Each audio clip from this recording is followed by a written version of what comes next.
I feel like this is potentially massive news that was just thrown out there very nonchalantly, that Jake Paul is really considering, or at least there's a real possibility, that he is retired from the sport of boxing after the Anthony Joshua. Jake Paul's name will forever be etched into combat sports history as the man who turned controversy into currency, internet fame into boxing superstardom, and social media influence into one of the most profitable careers the fight world has ever seen.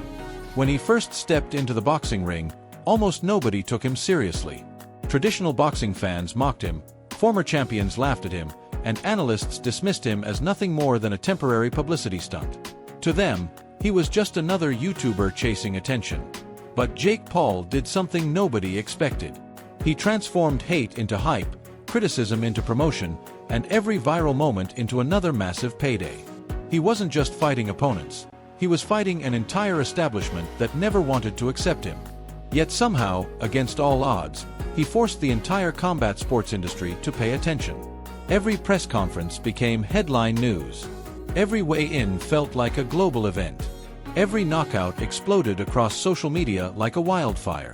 Jake Paul didn't just participate in boxing, he disrupted it completely. He dragged the sport into the digital era whether people liked it or not. While traditional fighters spent years grinding in silence for small purses and limited exposure, Jake was selling out arenas, generating millions in pay-per-view revenue, and creating spectacles that captured worldwide attention. He became more than a boxer. He became a phenomenon. But every empire eventually reaches a breaking point. Every king faces a final battle. And for Jake Paul, that moment may have arrived when he stepped into the ring with Anthony Joshua. Unlike the opponents Jake had faced before, Joshua wasn't a retired MMA fighter, a former basketball player, or a social media personality. He was a legitimate heavyweight monster, a former unified world champion, a man who had spent years competing at the absolute highest level of boxing against elite competition. For the first time in his career, Jake Paul entered a fight where confidence, charisma, and internet hype could not close the gap in experience, power, and skill. The atmosphere surrounding the fight felt different from the very beginning. There was excitement, of course, but underneath that excitement was a sense of danger. Anthony Joshua represented the harsh reality of professional boxing at its highest level. He represented the consequences of stepping too far into waters that may have been too deep even for someone as fearless and ambitious as Jake Paul. As the fight unfolded, the difference became impossible to ignore. Joshua's size, timing, power, and composure looked overwhelming. Every exchange carried genuine danger. And then came the punch that may have changed everything forever. One devastating right hand allegedly shattered more than just Jake Paul's chances of winning the fight. Rumors immediately began circulating that his jaw had been severely damaged. At first, many fans dismissed the reports as exaggeration. Combat sports always generate rumors after big fights. But then more information started emerging. Surgery reports surfaced. Then came news of a second surgery, a revision procedure needed to correct complications from the first operation. Suddenly, this was no longer just a story about Jake Paul losing a fight. It became a story about whether his boxing career had been permanently destroyed. The most shocking moment came when Jake Paul himself publicly admitted that he didn't know if he would ever be able to fight again. Hearing those words from Jake Paul felt surreal. This was a man who built his entire identity around confidence, ambition, and fearlessness. He was the embodiment of self-belief. He constantly spoke about becoming a world champion, proving doubters wrong, and defying expectations. Yet now, for the first time, the mask seemed to crack. Can I even fight? Jake Paul has had a realization after that Anthony Joshua fight. It's not that he regrets it, but that his days in boxing are numbered because he bit off more than he could chew. Pause. He did one too many risky plays. He was at the again was not something fans ever expected to hear from him. It instantly changed the entire narrative. This wasn't internet speculation anymore. This wasn't media drama.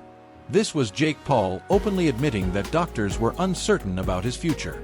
In combat sports, jaw injuries are among the most terrifying injuries a fighter can suffer. A compromised chin changes everything. Once the structural integrity of a fighter's jaw is weakened, every future punch becomes significantly more dangerous. One clean shot can completely alter a career. And when the damage comes from a heavyweight punch delivered by someone like Anthony Joshua, the long-term consequences become even more serious. The revelation that Jake required not one but 2 surgeries made the situation feel even more alarming. A revision surgery suggests complications. It suggests the original repair did not heal properly or that the damage was worse than initially believed. Suddenly, people were no longer asking whether Jake Paul would fight again. They were asking whether he should. What made the situation even more fascinating was how many critics suddenly began giving Jake Paul respect.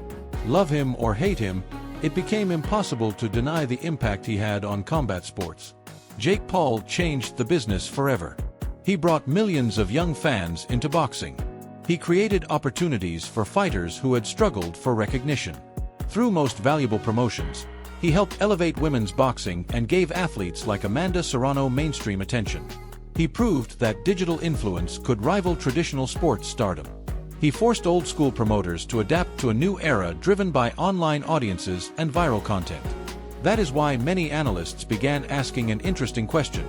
Has anyone in combat sports history ever made more out of less?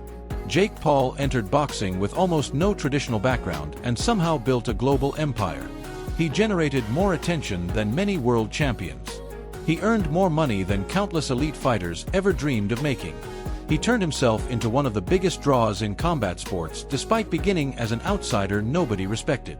But the Anthony Joshua fight exposed the dangerous side of Jake Paul's greatest strength, his belief in himself. That relentless confidence was the engine behind his rise. It allowed him to take risks other people would never dare attempt. It convinced him he could compete with legitimate fighters. It helped him silence critics over and over again. But against Anthony Joshua, that same confidence may have crossed the line into dangerous delusion. Jake genuinely appeared to believe he could defeat a world-class heavyweight. And when reality finally collided with that belief, the consequences were devastating. Many boxing fans who had waited years to see Jake Paul humbled celebrated the result. To them, Anthony Joshua represented the return of reality. The traditional boxing establishment felt vindicated. But even many critics admitted something important afterward. Jake Paul had courage. Most influencers would never risk stepping into a ring against someone like Anthony Joshua. Jake did. And now he may be paying the ultimate price for that gamble. The situation became even more serious when Jake revealed that his own doctor did not want him to fight again. That statement changed everything. Promoters will always chase money. Fans will always demand entertainment. Fighters themselves often ignore danger because competition is deeply tied to their identity. But doctors exist to protect athletes from permanent harm. When a medical professional openly advises a fighter to retire, it is not casual advice. It is a warning. It means the long-term risks may outweigh any possible reward. For Jake Paul, the crossroads could not be more dramatic. On one side are massive... Let's take a look. Yeah, I'm getting some new scans here in a couple of days of the jaw. We'll see what my doctors say. Can I even fight again? That is definitely in the realm and possibilities of things. It does feel a lot better. Future opportunities. A Tommy Fury rematch, a KSI super fight, potential MMA appearances, WWE opportunities, and countless multi-million-dollar events.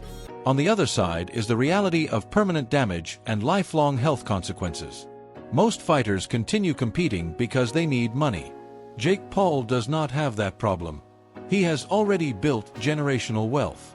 He has already achieved financial success beyond what most fighters ever experience. That changes the equation completely. Retirement would not be a sign of failure for him. It could actually be viewed as the smartest business decision of his life.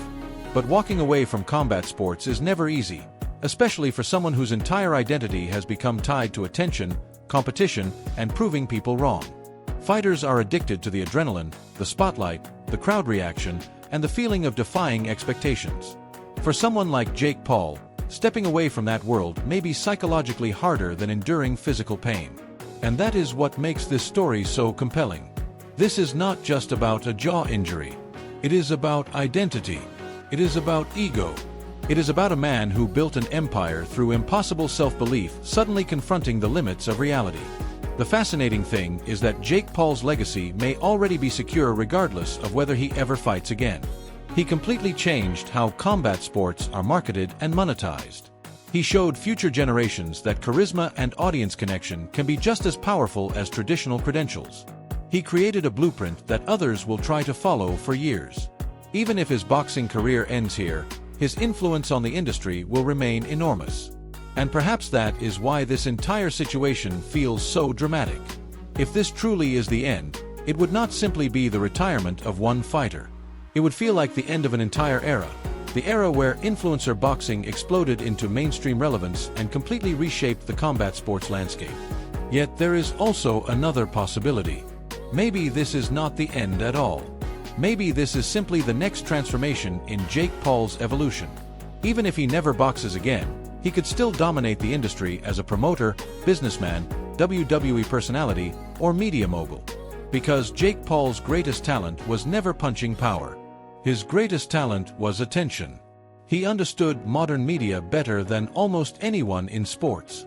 He knew how to control narratives, generate headlines, and keep the world talking about him non-stop. Anthony Joshua may have broken his jaw, but he did not destroy Jake Paul's business empire or his ability to command attention. And if history has taught people anything about Jake Paul, it is that underestimating him is always dangerous. But this time, the challenge is different. This time, the opponent is not public opinion or internet criticism. The opponent is biology itself. The human body has limits. Multiple surgeries change fighters forever. Once a chin is compromised, it rarely becomes stronger. That is why the entire combat sports world is now asking one terrifying question. Did Anthony Joshua merely defeat Jake Paul, or did he permanently retire the biggest star influencer boxing has ever produced? If this truly is the end, it will be remembered as one of the most shocking endings in modern combat sports history. The moment when an empire built on confidence finally collided with reality through one perfectly timed punch. But if Jake Paul somehow returns, if he once again proves doubters wrong and walks back into the ring after everything that has happened, it may become the most unbelievable chapter of his career yet. Either way, the Anthony Joshua fight changed him forever. For the first time, Jake Paul no longer looks invincible. For the first time. And then they had the follow-up surgery. Do you guys remember that Jake had two surgeries on his jaw? The first one I was already like, that's not good. That's going to be a problem. But then he had the second one, a revision surgery to help correct some of the issues that he had run into after the first surgery. The NASCAR world is exploding right now after reports surfaced that the Chicago Street Race could officially return to the Cup Series calendar in 2027. And this isn't just another racing headline people will forget in a week. This has become a full-scale battle over NASCAR's future, identity, and the direction the sport is heading in. According to reports from Jordan Bianchi of The Athletic, there is growing optimism behind the scenes that the Chicago Street Race is coming back, even though a final deal has not yet been officially completed. But make no mistake, the buzz surrounding this news is already massive. Fans, drivers, teams, sponsors, and longtime NASCAR loyalists are all debating what this move could mean, not just for Chicago, but for the entire future of stock car racing itself. Because this is bigger than one race weekend. This is about whether NASCAR is willing to sacrifice parts of its traditional identity in exchange for growth, mainstream attention, and billion-dollar media opportunities. Ever since the first Chicago Street Race shocked the motorsports world, the event has remained one of the most polarizing experiments NASCAR has ever attempted. On one side, supporters point to the energy, the incredible TV ratings, the viral social media moments, and the spectacle of seeing stock cars flying through downtown Chicago surrounded by skyscrapers and iconic city landmarks. They believe the event proved NASCAR can still attract younger audiences and break outside its traditional Southern fan base. But on the other side, critics see something completely different. They see chaos, massive financial losses, logistical nightmares, local disruption, and a dangerous shift away from the heart and soul of NASCAR. And now, with rumors growing stronger about the race returning in 2027, those tensions are exploding once again. What makes this entire situation even more controversial is what it could mean for Chicagoland Speedway. After being absent from the Cup Series schedule for years, Chicagoland was finally getting its long-awaited return. For traditional fans, this was supposed to be a celebration. A return to classic oval racing. A sign NASCAR still respected the tracks and communities that built the sport into what it became. But now, many fans fear that return could end up being temporary. A one-year comeback before the street race pushes it right back off the calendar again. And that possibility has created genuine anger within portions of the fan base. Because to many longtime NASCAR supporters, this feels like a direct conflict between tradition and spectacle. Chicagoland Speedway represents the old-school DNA of NASCAR, purpose-built oval tracks, pure racing, and decades of history. The street race represents NASCAR's aggressive push toward entertainment, mainstream relevance, and urban expansion. The biggest problem NASCAR faces is that the Cup Series calendar only has so much space. There are only so many weekends available, only so many prime television windows, and every new event usually comes at the expense of another track. That means this entire situation feels like a zero-sum game. If the Chicago street race returns permanently, something else almost certainly has to disappear. And for traditional fans, the fear is obvious. They worry NASCAR is slowly replacing heritage tracks with temporary urban spectacles designed mainly to impress television executives and attract casual viewers. The concerns surrounding the original Chicago street race only fuel those fears even more. I mean, has anyone ever made more out of less for a career? I'm not just talking about the money he made in the boxing ring. Give the guy his flowers. He fought names he should have never been in there with. He fought in front of crowds that no other fighter of his level would ever see. He built a company off of it. The event was plagued by issues from the start. Massive rainstorms turned portions of the track into chaos. Local residents complained about road closures, traffic problems, and disruptions throughout the city. Financial reports suggested NASCAR and organizers could lose tens of millions of dollars over several years connected to the event. For most sports organizations, losses on that scale would immediately kill a project. Yet NASCAR appears determined to continue investing in the concept anyway. And that reveals the real reason why the Chicago street race matters so much. This is not just about ticket sales or race attendance anymore. This is about television money. Massive television money. NASCAR's new media deals with companies like Amazon and TNT are reportedly worth well over $1 billion. And events like the Chicago street race are exactly the type of marquee spectacle those broadcasters want. They want unique visuals. They want big city energy. They want races that feel like cultural events rather than traditional motorsports weekends. And from NASCAR's business perspective, that strategy may actually be working. Despite all the controversy, the Chicago street race generated enormous ratings and mainstream attention. It became one of the most watched races of the entire season.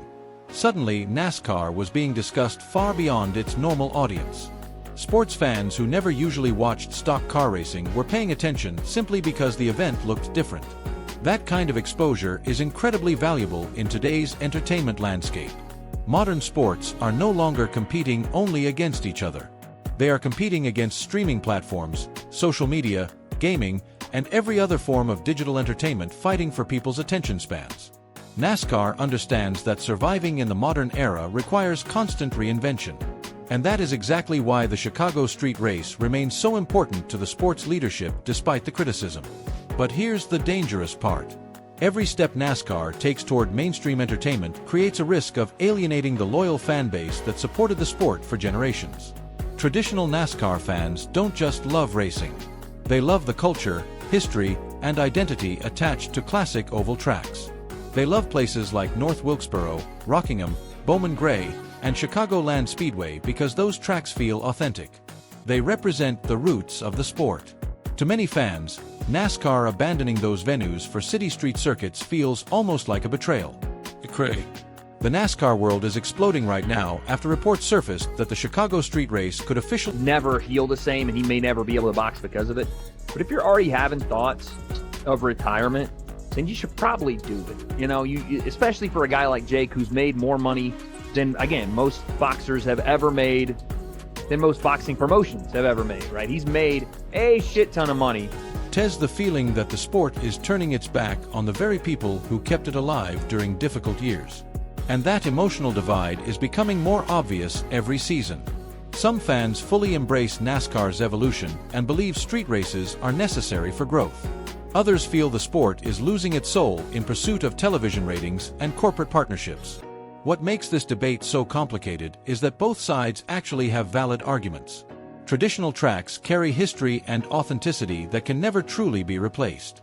But at the same time, NASCAR cannot survive purely on nostalgia forever. The sport desperately needs new fans, new markets, and younger audiences to remain financially strong in the future. The Chicago Street Race managed to accomplish something very few NASCAR events can do. It created mainstream buzz outside the core racing community. That matters enormously in modern sports business. The visuals alone were powerful. Seeing stock cars flying through downtown Chicago with the skyline in the background gave NASCAR a completely different image compared to its usual presentation. For casual viewers, it felt fresh and exciting. For longtime fans, however, it also felt unfamiliar and even uncomfortable. That tension perfectly captures NASCAR's current identity crisis. The sport is trying to balance two completely different worlds at the same time. One world values history, tradition, and classic oval racing above everything else. The other values spectacle, expansion, and entertainment-driven innovation. NASCAR is attempting to serve both audiences simultaneously, but the big question is whether that balancing act is actually sustainable long-term. Because eventually, hard decisions have to be made. Every time NASCAR adds an outreach event in a major city, another traditional venue potentially loses its place. Every time television partners demand a new marquee spectacle, fans worry another piece of NASCAR's identity is disappearing. And the concern isn't just theoretical anymore. Tracks that once seemed untouchable have already vanished from the schedule before. That's why fans are reacting so emotionally to the Chicago Street Race rumors. This isn't simply about Chicago. It represents the broader direction NASCAR is heading toward. A future built around major media events, urban outreach, and entertainment-first presentation. The financial logic behind that strategy is understandable. If one controversial event helps secure billion-dollar TV contracts and keeps NASCAR financially stable for the next decade, executives may view the investment as completely worthwhile despite short-term losses.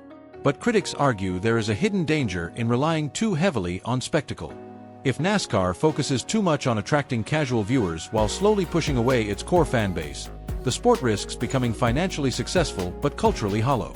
Rich in money, but poor in identity. That's the nightmare scenario many longtime fans fear. And honestly, it's not hard to understand why emotions are running so high. NASCAR's leadership is effectively attempting one of the biggest balancing acts in modern sports. They are trying to respect the sport's past while aggressively chasing its future at the exact same time. They want traditional short tracks and historic venues to remain part of the... Definitely my doctor, Arman. Shout out to Arman, but he doesn't want me to fight again. What? Sarukian? Oh. That's on Armin Sarukian, right? Your pal? That's a different Armin? No. Schedule. But they also want races that appeal to global audiences and streaming platforms. They want authenticity and mainstream spectacle simultaneously. The challenge is that those goals sometimes directly conflict with one another. The return of the Chicago Street Race in 2027 could ultimately become one of the defining moments in NASCAR's modern history. If successful, it may prove that the sport can evolve without abandoning its roots entirely. It could become a blueprint for future outreach events in major cities around the world. But if handled poorly, it could deepen divisions within the fanbase and accelerate fears that NASCAR is drifting too far away from the identity that made people fall in love with the sport in the first place. And that is why this story matters so much more than a simple race announcement. The Chicago Street Race has become symbolic of NASCAR's future itself. It represents the tension between heritage and innovation, between loyal traditional fans and new mainstream audiences, between authenticity and spectacle.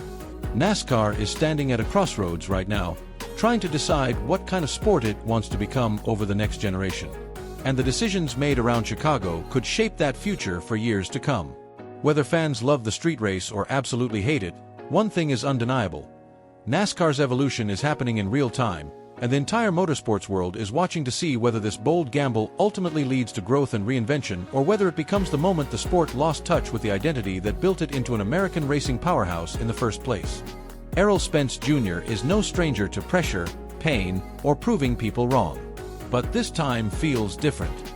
After years away from the spotlight, brutal injuries, endless criticism, and one of the toughest losses of his career, the former welterweight king is stepping back into the fire against one of boxing's hungriest and most dangerous contenders, Tim Tszyu. And according to those inside Spence's camp, this isn't just another comeback fight. It's personal.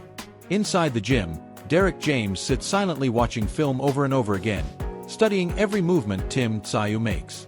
Not the flashy knockouts that flood social media. Not the highlights casual fans obsess over.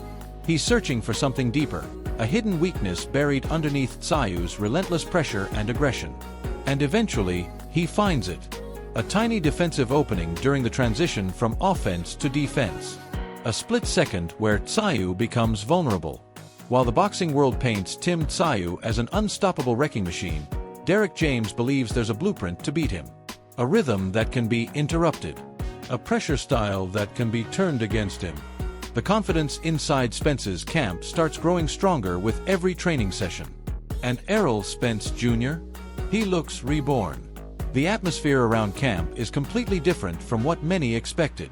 There's no circus, no distractions, no loud... On the WWE side of things, but who has made more out of less in terms of, the experience, the times they did it in a combat sport or sports entertainment profession. Goldberg, Brock Lesnar, Jake Paul, guys that got paid crazy amounts. Loud predictions. Just discipline, focus, and intensity.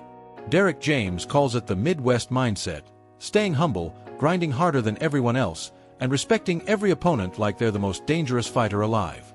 This isn't viewed as a tune-up. It's not some easy comeback fight designed to rebuild Spence's confidence after the Crawford loss. They genuinely believe Tszyu is a serious threat. A dangerous young contender entering his prime with momentum, confidence, and knockout power. Every drill in camp reflects that urgency. Spence attacks the heavy bag with violent combinations, firing sharp body shots and crisp jabs with the same speed that once made him one of boxing's most feared champions. The 3-year layoff that critics mocked doesn't seem to have slowed him down. If anything, it appears to have sharpened him mentally. Those close to camp say the time away allowed Spence to reset physically and emotionally.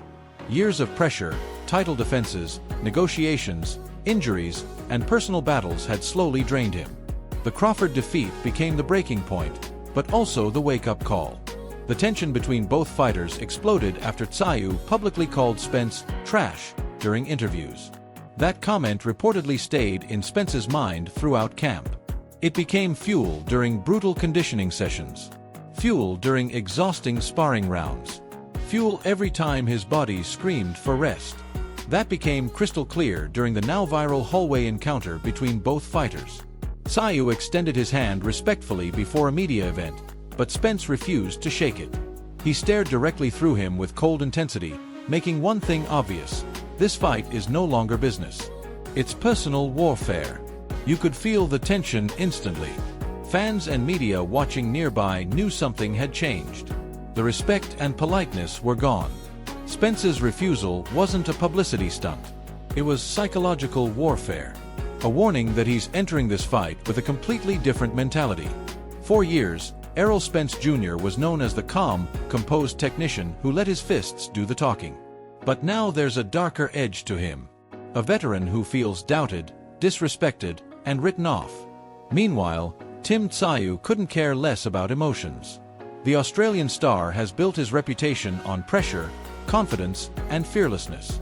He believes this is his moment to officially take over the division by defeating a future... Of course it was going to be AJ retiring him. AJ said he was going to retire him, and then he went and did the shit. That's gangster. But looking back on that fight, as a spectator, it made no sense in terms of what Jake actually brought to the fight. He stood no chance of beating Anthony Joshua. I think he had convinced himself that he was better than he was, which I think is part of what makes Jake and all these other guys. Jake Paul's name will forever be etched into combat sports history as the man who turned controversy into currency, internet fame into boxing superstardom, and social media influence into one of the most profitable careers the fight world has ever seen. When he first stepped into the boxing ring, almost nobody took him seriously. Traditional boxing fans mocked him, former champions laughed at him, and analysts dismissed him as nothing more than a temporary publicity stunt. To them, he was just another YouTuber chasing attention. But Jake Paul did something nobody expected. He transformed hate into hype, criticism into promotion, and every viral moment into another massive payday. He wasn't just fighting opponents. He was fighting an entire establishment that never wanted to accept him. Yet somehow, against all odds, he forced the entire combat sports industry to pay attention. Every press conference became headline news. Every weigh-in felt like a global event. Every knockout exploded across social media like a wildfire. Jake Paul didn't just participate in boxing, he disrupted it completely. He dragged the sport into the digital era whether people liked it or not. While traditional fighters spent years grinding in silence for small purses and limited exposure, Jake was selling out arenas, generating millions in pay-per-view revenue, and creating spectacles that captured worldwide attention. He became more than a boxer. He became a phenomenon. But every empire eventually reaches a breaking point. Every king faces a final battle. And for Jake Paul, that moment may have arrived when he stepped into the ring with Anthony Joshua. Unlike the opponents Jake had faced before, Joshua wasn't a retired MMA fighter, a former basketball player, or a social media personality. He was a legitimate heavyweight monster. A former unified world champion. A man who had spent years competing at the absolute highest level of boxing against elite competition. For the first time in his career, Jake Paul entered a fight where confidence, charisma, and internet hype could not close the gap in experience, power, and skill. The atmosphere surrounding the fight felt different from the very beginning. There was excitement, of course, but underneath that excitement was a sense of danger. Anthony Joshua represented the harsh reality of professional boxing at its highest level. He represented the consequences of stepping too far into waters that may have been too deep even for someone as fearless and ambitious as Jake Paul. As the fight unfolded, the difference became impossible to ignore. Joshua's size, timing, power, and composure looked overwhelming. Every exchange carried genuine danger. And then came the punch that may have changed everything forever. One devastating right hand allegedly shattered more than just Jake Paul's chances of winning the fight. Rumors immediately began circulating that his jaw had been severely damaged. At first, many fans dismissed the reports as exaggeration. Combat sports always generate rumors after big fights. But then more information started emerging. Surgery reports surfaced. Then came news of a second surgery, a revision procedure needed to correct complications from the first operation. Suddenly, this was no longer just a story about Jake Paul losing a fight. It became a